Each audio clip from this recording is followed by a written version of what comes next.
बच्चों, आज हम वर्कशीट नंबर 48 कर रहे हैं। ये वर्कशीट आपकी 10th क्लास की है और दशहरे के बाद आई है। ये वर्कशीट बेटा आपको मिलनी थी 23 तारीख को, लेकिन दशहरा बीच में आ गया था, छुट्टियां मिल गई बच्चों को लॉकडाउन में। 4 डेज़ की आपको छुट्टियां मिली हैं। अब आप फ्रेश माइंड से बिल्कुल अब ये वर्कशीट पढ़ोगे, वर्कशीट नंबर 48 जो आपको ट्यूसडे को मिलने वाली है। तो डेट जो आपकी डली हुई है 23 तारीख, इसकी जगह अब आप कौन सी डेट लिखेंगे बेटा? 23 का हटा दो और इसकी जगह लिख लेना बेटा 27। राइट, चलिए तो वर्कशीट शुरू करनी सभी बच्चों को अच्छे से आती है। तो सबसे पहले वर्कशीट में वर्कशीट का नंबर डालेंगे, डेट डालेंगे। डेट मैंने बताया आपको 27 लिखनी है, ठीक है। और उसके बाद शुरू कर देंगे हम वर्कशीट करना। अपना नाम डालेंगे, अपनी टीचर का नाम डालेंगे। वर्कशीट का नंबर ज़रूर डाल लेना, जिससे कि आपको कॉपी में पता हो कि 47 के बाद आपने 48 की है, ठीक है।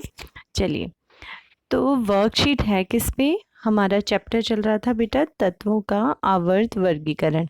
हम ये भी पढ़ चुके हैं कि तत्वों का जब आवर्त वर्गीकरण किया गया, तो आज हम जो अपनी पीरियोडिक टेबल या फिर आवर्त सारणी पढ़ते हैं, उसे हम मॉडर्न पीरियोडिक टेबल कहते हैं, ठीक है। ये हम सबको याद है अच्छे से। चलिए, आधुनिक आवर्त सारणी की प्रवृत्ति क्या है? तो जो आधुनिक आवर्त सारणी जो हम पढ़ रहे हैं उसके बारे में पहले हम पढ़ रहे हैं, उसमें दिया क्या हुआ है, कैसे दिया हुआ है। संयोजकता अगर हम देखते हैं, संयोजकता मतलब बाहरी कोश में जितने इलेक्ट्रॉन होते हैं किसी भी तत्व के, वो उसकी संयोजकता बन जाती है? नहीं, बाहरी कोश में जितने इलेक्ट्रॉन हैं और वो दूसरे के साथ जब मिलते हैं तब वो संयोजकता होती है। जैसे तत्व की संयोजन क्षमता को संयोजकता कहते हैं। एक तो अंडरलाइन कर लो बेटा ये वाली, तत्व की संयोजन क्षमता को संयोजकता कहते हैं। तो बाह्यतम कोश में जो भी बाहर वाला कोश है, पूरा करने के लिए तत्व को जितने इलेक्ट्रॉन की आवश्यकता होती है। जैसे सोडियम दिया हुआ है बेटा, सोडियम हमें पता है नंबर 10 पे आता है, सबको पता है। तो अगर मैं इसका इलेक्ट्रॉनिक विन्यास देखूं, इलेक्ट्रॉन की क्षमता देखूं, तो इसमें कैसे कैसे भरे हुए हैं वो देखो। पहले में 2, दूसरे में 8 और तीसरे में 1 इलेक्ट्रॉन है। अब ये इसको पूरा होने चाहिए थे 8, 7 तो ले नहीं सकता, तो क्या कर देगा, ये अपना 1 दे देगा किसी और को, इसीलिए इसकी संयोजकता कितनी हो गई, 1। मैग्नीशियम 12 नंबर पे आता है बेटा, तो उसमें कितना होगा, 2, 8, 2। अभी भी 8 से ये कम है ना, 8 से होने चाहिए थे आखिरी में 8, 8 नहीं है, इसको अभी भी 6 लेने पड़ेंगे और लेने 6 संभव नहीं है, इसलिए इसकी संयोजकता हो जाएगी 2। 6 संयोजकता ना होके क्या हो गई, 2। ऐसे ही एल्यूमिनियम 13 नंबर पे है बेटा, तो उसके अंदर आखिरी में बच गया 3, होने चाहिए थे 8, तो वो अपने 3 दे देगा। अब बात आती है सल्फर की। फॉस्फोर सिलिकॉन क्या आती है, 14 नंबर पे है, ठीक है। 4 एक्स्ट्रा है उसके पास, 4 दे देगा या 4 ले लेगा। फॉस्फोरस जो है बेटा, उसका नंबर है 15। अब सोचो जरा, 15 कैसे भरा हुआ होगा? पहले में 2, दूसरे में 8 और तीसरे में आ गया 5। होने कितने चाहिए थे यहाँ पर, 8, और इसके पास कितने हैं, 5। तो अब क्या करे वो 8 में से अगर हम 5 माइनस करके देखते हैं तो आंसर आता है 3। तो या तो वो 3 इलेक्ट्रॉन कहीं से ले ले या अपने 5 दे दे। तो क्या चीज़ आसान है उसके लिए, इसके पास ज़्यादा इलेक्ट्रॉन है ना, तो इसके लिए आसान है कि वो 3 किसी से ले ले। बात आ रही है समझ? इसीलिए फॉस्फोरस की संयोजकता हो गई 3। बाहरी कोश में थे 5, लेकिन हमने उसको 5 नहीं माना, हम उसकी संयोजकता कहते हैं 3। क्यों? क्योंकि वो 5 नहीं देता, जबकि 3 किसी और से ले लेता है। मतलब अपने बाहरी कोश को 8 से पूरा करना है। अगर आप और इलेक्ट्रॉन ले नहीं सकते तो अपना दे दो, इससे पहले वाले सब दे रहे थे, ठीक। और अगर ले सकते हो तो दूसरे से ले लो। ले कब सकते हैं? जब हम उससे भारी हों। देखो आपके अंदर शक्ति ज़्यादा है तो कमज़ोर व्यक्ति से आप लड़ाई करो तो उससे सामान खींच लेते हो, होता है ना ऐसा ही। तो ऐसे ही जिसके पास इलेक्ट्रॉन ज़्यादा होंगे वो दूसरे से ले लेगा।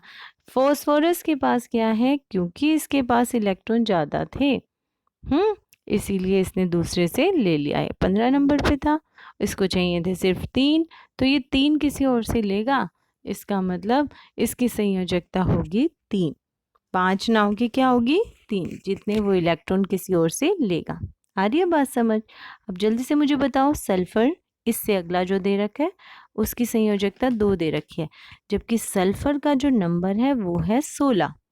तो हिसाब से तो उसमें 2, 8 और 6 भरे, मतलब बाहर वाले कोश में तो 6 है। इसका मतलब 6 इसकी संयोजकता ज़रूरी नहीं है। बाहरी कोश में जितने इलेक्ट्रॉन होते हैं वो ज़रूरी नहीं वो उसकी संयोजकता हो। संयोजकता किसके ऊपर निर्भर करती है? ये निर्भर करती है कितने इलेक्ट्रॉन संयोग कर रहे हैं। तो ये कितने इलेक्ट्रॉन किसी और से लेगा अपने बाहरी कोश को पूरा करने के लिए, वो इसकी संयोजकता है। देगा या लेगा बाहरी कोश को पूरा करने के लिए। तो ये क्या करेगा? ये किसी और से लेगा। अब बताओ जल्दी कितने लेगा? Very good. 8 में से आपने 6 माइनस करके आंसर दे दिया 2। तो ये इसको 8 पूरा करने के लिए कितने चाहिए? 2 इलेक्ट्रॉन और चाहिए। सीधी सी बात है, इसकी संयोजकता बन गई 2। ऐसे ही क्लोरीन की, क्लोरीन 17 नंबर पे है। 2, 8, 7। इसका मतलब कितने और चाहिए उसको? 1 और चाहिए। संयोजकता हो गई 1। आर्गोन, आर्गोन 18 नंबर पर है बच्चों। तो 2, 8, 8, इसको तो एक भी इलेक्ट्रॉन नहीं चाहिए, इसीलिए इसकी संयोजकता बन गई 0। क्लियर हो रहा है सबको? तो आगे चले, परमाणु साइज की बात करते हैं बेटा। परमाणु साइज क्या होता है? कोई परमाणु कितना बड़ा है कितना छोटा है, मतलब वही उसका साइज होगा ना, वही परमाणु साइज है। तो परमाणु साइज से परमाणु की त्रिज्या का बेसिकली पता लगता है। हम ये कहते हैं, हम जब परमाणु बना रहे होते हैं, गोला लगा लगा के हमने बोर के मॉडल में सीखा था 9th क्लास में, सब बच्चों को याद है ना? बीच में हम नाभिक दिखाते हैं, उसके चारों तरफ अलग अलग कक्ष दिखाते हैं। तो इसका मतलब परमाणु साइज जो होता है उससे हमें परमाणु की त्रिज्या का पता लगता है। परमाणु के केंद्र से उसके सबसे बाहरी कोश की दूरी की को ही परमाणु साइज कहते हैं। मतलब अगर मैं ये कहती हूँ मेरे पास एक है, ये एक तत्व है, कोई भी ABC कोई भी तत्व है, और दूसरा तत्व है ये। पहले तत्व के अंदर बीच में तो नाभिक है, उसके बाहर सिर्फ एक ही कक्ष था। इसके अंदर कितने कक्ष दिख रहे हैं हमें? कोश, 2 कोश दिखाई दे रहे हैं। कोश या कक्ष बोलूं एक ही बात है ना। तो इसमें कितने कोश दिखाई दे रहे हैं? 2। कौन सा आपको तत्व बड़ा लग रहा है? A बड़ा लग रहा है या B बड़ा लग रहा है? B बड़ा लग रहा है। मतलब इसकी त्रिज्या यहाँ से लेकर यहाँ तक है ज़्यादा, और इसकी त्रिज्या है कम। क्यों? क्योंकि इस पे किसके पास कोश ही कम है ना? मगर ये भी ज़रूरी नहीं है जितने ज़्यादा कोश होंगे उतना बड़ा साइज होगा, ये कोई ज़रूरी नहीं होता। वो हम आगे सीखेंगे बेटा अभी, ठीक है? इतना क्लियर हुआ सबको? परमाणु के केंद्र से उसके सबसे बाहरी कोश की से जो दूरी है उसको ही हम परमाणु का साइज बोलते हैं, ठीक है? अब चलते हैं आवर्त सारणी की ओर। ये आपका 3rd पीरियड, 3rd आवर्त आपको दिखाया हुआ है, ठीक? ऊपर भी 3rd था, तीसरा ही आवर्त हम चला रहे हैं। तो तीसरे आवर्त के अंदर अगर हम अलग अलग तत्व देख रहे हैं, sodium, magnesium, aluminium, silicon, phosphorus, दिखाई दे रहा है? ये मैं पढ़ रही हूँ, sodium, magnesium, aluminium, silicon, phosphorus, sulphur और क्लोरीन, ठीक है? लास्ट में आर्गोन था। चलिए, आवर्त में बाई, मैं बाई से यहाँ से चल रही हूँ और पहुँच रही हूँ यहाँ दाईं ओर। जाने पर परमाणु त्रिज्या घट जा रही है, देखो, जबकि इलेक्ट्रॉन एटॉमिक साइज जो है घट रहा है, जबकि इनका जो परमाणु संख्या है वो बढ़ रही है। ये 11 नंबर पे थी, ये 12 पे, ये 13 पे, 14 पे। इलेक्ट्रॉन की संख्या तो बढ़ रही है लेकिन साइज घट रहा है, ऐसा क्यों होता है बेटा? देखो, पहले वाला मैं बात कर रही हूँ सोडियम की। ये यहाँ पर नाभिक में बैठा है, इसके बाद पहला कोश है, फिर दूसरा कोश है, और फिर तीसरा भी इसके पास कोश है। पहले कोश में 2 इलेक्ट्रॉन, दूसरे कोश में 1 2 3 4 5 6 7 8 इलेक्ट्रॉन, कैसे भी बिठा दो बेटा इनका, और आखिरी में 1 इलेक्ट्रॉन। अब यहाँ से लेकर यहाँ तक की दूरी इतनी बन रही है, यहाँ पे अकेला 1 इलेक्ट्रॉन बैठा है बेटा। अब 1 इलेक्ट्रॉन जब है और यहाँ पर नाभिक के अंदर प्लस चार्ज है, यहाँ माइनस चार्ज है, अट्रैक्शन होगा इनके बीच में, ठीक, लेकिन इतना नहीं होगा। क्यों? क्योंकि खाली 1 इलेक्ट्रॉन है। अगले वाले में बाहर 2 इलेक्ट्रॉन हो गए मैग्नीशियम में, और ज़्यादा अट्रैक्शन हो गया और पास पास आ गए। तो ऐसे एक ही कोश में धीरे धीरे धीरे धीरे इलेक्ट्रॉन बढ़े जा रहे हैं। इसमें फिर 13 हो गए, फिर 14 हो गए, फिर 15 हो गए, है ना, 16 नंबर आया, 6 हो गए, 17 नंबर आया, 7 हो गए। तो जब इनके अंदर इलेक्ट्रॉन बढ़ता जाएगा तो इनका साइज जो है सिकुड़ता जाएगा। क्यों? क्योंकि इनके अंदर आकर्षण शक्ति बढ़ती जाएगी, इलेक्ट्रॉन और बीच में नाभिक का खिंचाव बढ़ जाएगा, इसीलिए इनका साइज घट जाएगा। इतनी बात समझ आ रही है? मतलब आवर्त में हमें जो याद रखना है वो ये याद रखना है कि आवर्त में बाईं से दाईं ओर जाने पर परमाणु त्रिज्या घटती है। ठीक है? क्यों? क्योंकि नाभिक में आवेश के बढ़ने से यह इलेक्ट्रॉन को नाभिक की ओर खींचता है, जिससे परमाणु का साइज घटता है। लास्ट ईयर जो क्वेश्चन एक पूछा गया था बेटा, यूटी में क्वेश्चन पूछा गया था कि ऐसा क्यों होता है कि नाभिक का परमाणु का साइज घट जाता है। तो जहाँ क्यों शब्द आ जाएगा, कारण पूछा जाएगा ऐसा क्यों हुआ, तो क्यों जहाँ भी आ जाएगा वहाँ आपको आंसर देना पड़ेगा। क्योंकि नाभिक में आवेश के बढ़ने से यह इलेक्ट्रॉन को नाभिक की ओर खींचता है, जिससे परमाणु का साइज घटता है। जैसे जैसे इलेक्ट्रॉन बढ़ते जाएंगे उसी कोश में, तो परमाणु का साइज घटता जाएगा। अब बात करते हैं समूह की। तो ये पहला समूह आपको दिखाया है, lithium, sodium, potassium, rubidium, caesium. इसके अंदर क्या होता है, इसमें परमाणु का साइज बढ़ता है। जैसे आवर्त में यहाँ से मैं लेफ्ट हैंड से राइट हैंड की तरफ जा रही हूँ तो साइज घट गया, लेकिन अगर मैं ऊपर से नीचे की तरफ आ रही हूँ तो साइज धीरे धीरे बढ़ जाता है। ये बात आ रही है समझ आपको? अब वो क्यों होता है उसका कारण भी देख लो जरा। लिथियम है, ये 3 नंबर पर है, सोडियम 11 नंबर पर है, यहाँ लिख दो जाए, ठीक है, 3 नंबर 11 नंबर, पोटेशियम 19 नंबर पे। इनके अंदर अगर मैं इलेक्ट्रॉनिक विन्यास देखूं तो पहले का आया 2 1, दूसरे का आया 2 8 1, और तीसरे का आया 2 8 8 1। तो मुझे क्या मिला, पीछे के तो सही था कि एक एक इलेक्ट्रॉन आ रहा है, संयोजकता सबकी एक है, लेकिन जब मैं कोश की संख्या देखूं, या 2 कोश है या 3 कोश है, इसका मतलब कोश की संख्या बढ़ रही है, इसीलिए परमाणु का साइज भी बढ़ रहा है। ठीक है, चलिए, तो हमें इस स्टैंजे से जो हमें समझ आया वो ये आया कि परमाणु का साइज जो हमें याद रखना है, किसी भी आवर्त में, मतलब लेफ्ट से राइट जाने पर, ऐसे आवर्त सारणी में उल्टे हाथ से सीधे की तरफ जाने में परमाणु का साइज घट रहा है, लेकिन समूह में ऊपर से नीचे आने पर परमाणु का साइज बढ़ रहा है। हो गया क्लियर? चलो, 2 चीज़ें हमने सीख ली, संयोजकता, और दूसरी हमने सीखी क्या, परमाणु का साइज। एक बात आपने ध्यान दी थी, जो ये संयोजकता है ये बाईं से दाईं ओर जाने पर संयोजकता 1 से 4 होती है और फिर 4 से 0 हो जाती है। पहले बढ़ती है और फिर घट जाती है। कहाँ पर, कहाँ से जाने में? बाईं से दाईं ओर जाने में। लेकिन ऊपर आवर्त समूह के अंदर क्या होता है, संयोजकता अभी दिखाई थी मैंने, सबकी एक एक थी, मतलब संयोजकता समान रहती है। 2 पॉइंट क्लियर है सबको? आगे चलें बेटा, चलिए आगे चलते हैं बेटा। अब है धात्विक गुणधर्म। धात्विक गुणधर्म क्या होता है बेटा? धातु जो होते हैं वो हमेशा इलेक्ट्रॉन देते हैं, कभी भी इलेक्ट्रॉन ग्रहण नहीं करते। ठीक, धात्विक गुणधर्म का अर्थ है किसी तत्व के परमाणु द्वारा इलेक्ट्रॉन त्यागने की क्षमता। धातुएं आवर्त सारणी में हमेशा इसीलिए बाईं तरफ होती हैं, ये हमें याद रखना है। किस साइड होगी बेटा?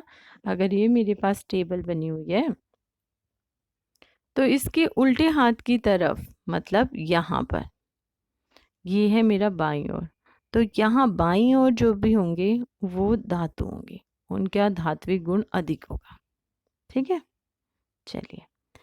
आवर्त में बाईं से दाईं ओर जाने पर धात्विक गुण कम होता जाता है धीरे धीरे, मतलब इलेक्ट्रॉन त्यागने की क्षमता कम हो जाती है। क्यों? क्योंकि इलेक्ट्रॉनों पर नाभिकीय आवेश बढ़ता है और इलेक्ट्रॉन त्यागने की प्रवृत्ति घट जाती है।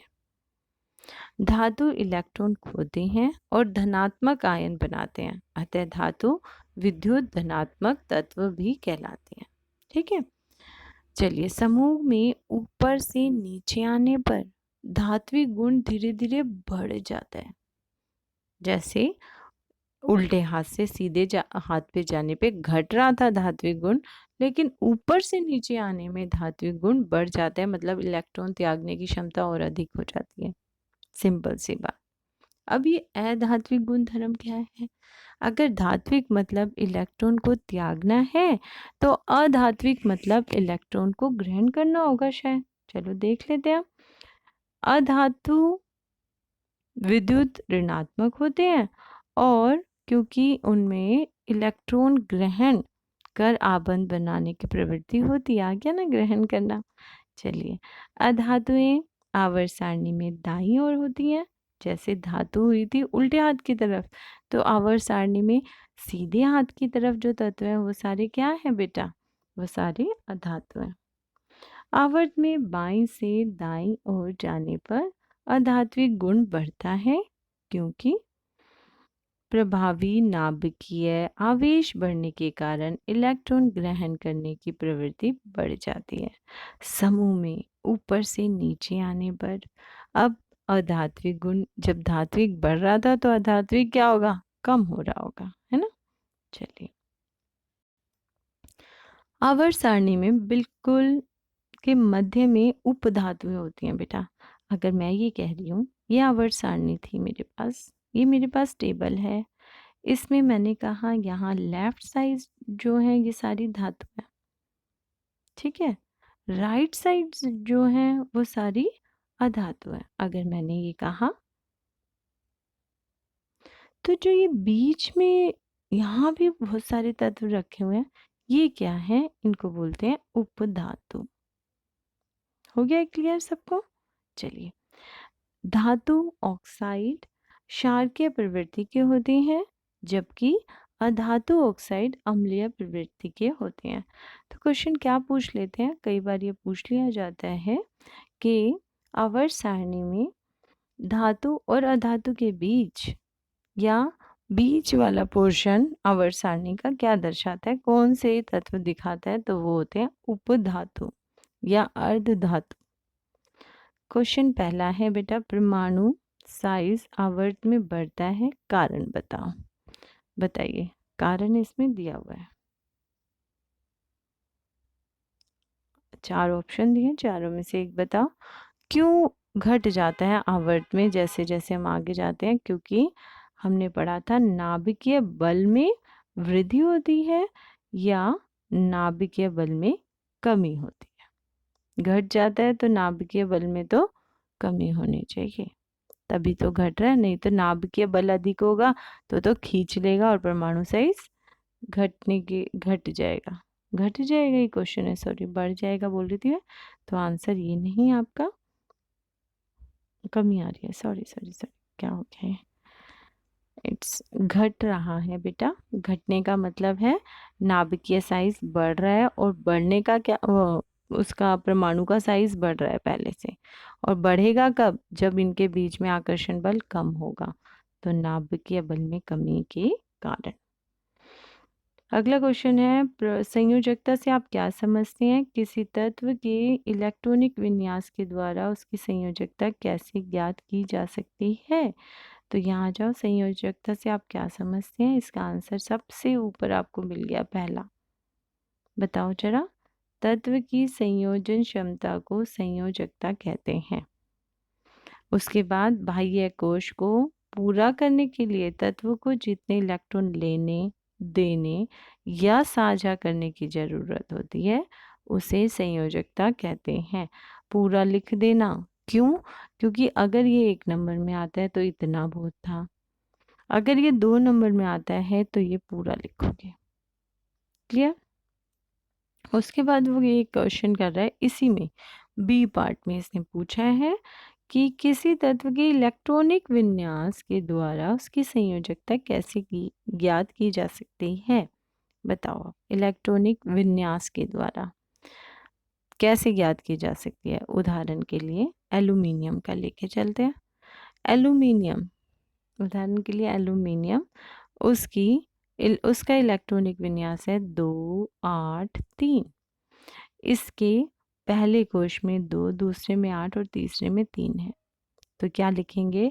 उदाहरण के लिए एल्यूमिनियम, इसके बाह्य कोश में 3 इलेक्ट्रॉन है, लेकिन इसकी संयोजकता कितनी होगी? 3 ही होगी। बाह्य कोश से ही तो पता लगा ना, क्योंकि ये 5 तो नहीं ले सकता, इसलिए इसकी संयोजकता 3 ही होगी। दूसरी तरफ एक और बना लो, जैसे ले लो सल्फर। सल्फर के अंदर 2 8 और यहाँ है 6। अब इसकी संयोजकता 6 नहीं है, जबकि इसकी संयोजकता 2 है। तो क्या, क्यों, कैसे पता लगा? इलेक्ट्रॉनिक विन्यास से उसने पूछा है। इलेक्ट्रॉनिक विन्यास से ये पता लग जाता है कि किसी तत्व के बाहरी कोश में कितने इलेक्ट्रॉन हैं। अगर उस तत्व के बाहरी कोश में 8 इलेक्ट्रॉन पूरे नहीं होते तो उसकी संयोजकता 8 में से माइनस करके निकाली जाती है ना। उसकी संयोजकता 8 में से 6 को माइनस करके निकाली गई, तो संयोजकता यहाँ 2 आ गई और यहाँ पर 3 आ गई। ठीक,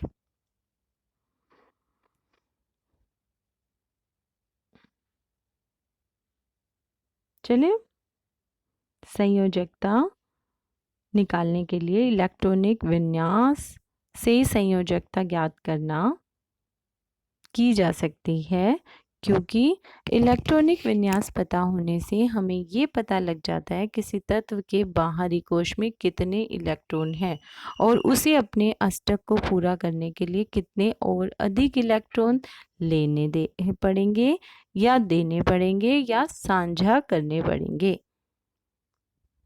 ठीक है, चलिए अगला क्वेश्चन है, किसी तत्व के धात्विक अभिलक्षण से आप क्या समझते हैं? धात्विक अभिलक्षण मतलब तत्व के इलेक्ट्रॉन त्यागने की क्षमता को धात्विक अभिलक्षण कहते हैं।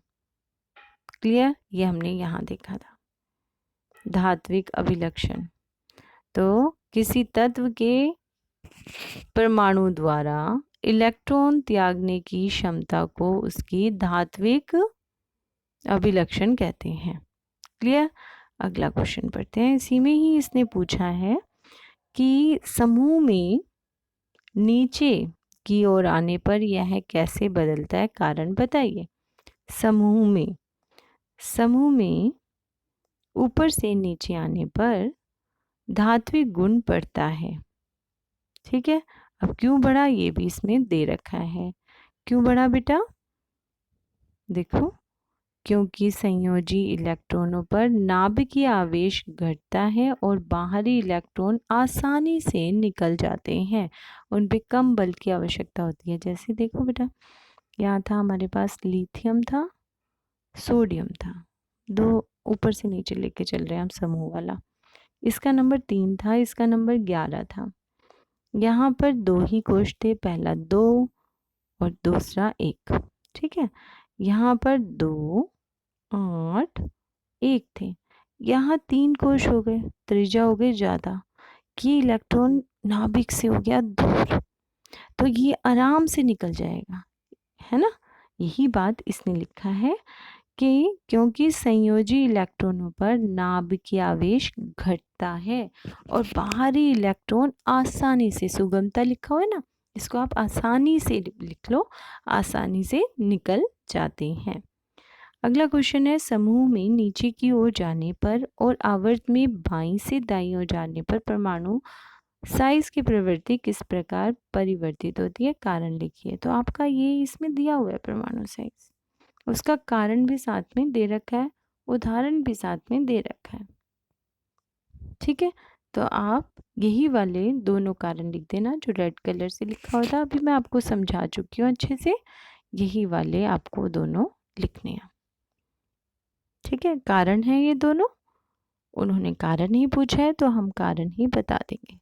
और ये जो घटने वाला बढ़ने वाला चिन्ह है वो लगा सकते हो, यहाँ पर बढ़ता हुआ लिख देना, आखिरी में बढ़ना।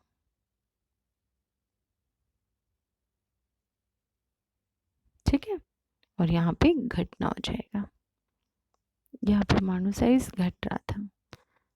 ठीक, चलिए नेक्स्ट। 4 तत्व दे रखे हैं बेटा आपको PQRS और उनका इलेक्ट्रॉनिक विन्यास भी दे रखा है। देखो, पहला PQRS जो दिया हुआ है मैं वही देख रही हूँ, मैंने ये क्वेश्चन पहले पढ़ा भी नहीं है, लेकिन जो दे रखा है आपको भी ऐसे ही पेपर में अटेम्प्ट करना है, लिख लिया आपने। उसके बाद ये कह रहा है Q की संयोजकता क्या होगी, कैसे पता लगेगा मुझे संयोजकता, मैं फटाफट इसका इलेक्ट्रॉनिक विन्यास खींच दूंगी, बना दूंगी।